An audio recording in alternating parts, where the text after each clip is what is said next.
He gently passed by. He was never as strong as some, nor as tall. He was wispy, like a willow. But he was smart, as non-threatening as his appearance was. He used it to his advantage, using it to weed out the more unhealthy crop. In his mind, most slaves one could find today were like a peach. Sweet. But a peach rots quickly and leaves you with a nasty pit. Shatter that, and you're left with naught but dust and bitterness. Well then, to me I see a fair crop, though they are all excessively ripe and like to rot no matter what I do. He longed for the days of his grandfathers, where slaves had been trained from birth to like nothing more than to be obedient, to know nothing more than obedience, to fear losing a master rather than fear gaining one. But those days are dead and gone, as are you, grandfather. Most of him was rather weak, but he had strong hands, good for giving someone a throttling, or to tear a chunk of hair out.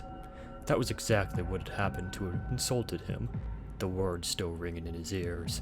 Silly boy, no one needs to hear your words. Now, go. Right in front of his father at a meeting, he had been playing in the backyard with a friend of his. He had stepped inside and tugged at his father's coat to see if his friend might stay the night. Those words awoken something his siblings and cousins all lacked, a worrisome temper, which broiled to the surface like a boiling lava, and he tore the cohort from his plush seat and throttled him then and there, feeling a crack once the man's windpipe had been crushed. There was no blood, and he sat in the former man's chair. Then, father, I finally gained the lordship of this family. Unfortunately, such a temper rose up when being sneered at by other masters, or even their slaves. He was simply too frail, looking to seem an adequate master to anyone. He then stumbled upon a small cage near the back, and saw a pale form huddled near the far wall. He smelled an opportunity here, no one to bid against, and the sleeping girl was small, unlike to excite his temper too soon. He watched you intently for a good long while, his eyes examining every crevice, every detail of the small figure. Would she be something special, or not? He would have to find out later. Time for my little show. To a few of you, you know part of this. My name is and I am a sadist. I enjoy causing pain, though it's not always sexual enjoyment.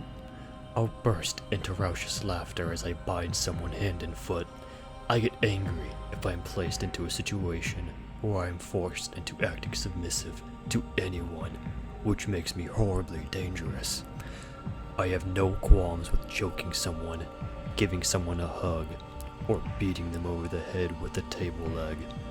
The extent of damage I can do varies simply on the music that's playing. I enjoy playing games. Most everything I've done here is to test my own limits and seek enjoyment in a space. Let me get one thing straight. If you're going to act submissive, mean it, because I will take control at that point, whether you are joking or not. I will play off fears, play off pain, play off being a friend.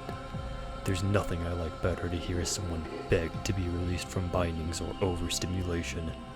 I will use my own disability to open little ways I can manipulate a person. I will bite, pull, bind, crush, and laugh. Question me all you like. I just felt like sharing this with people.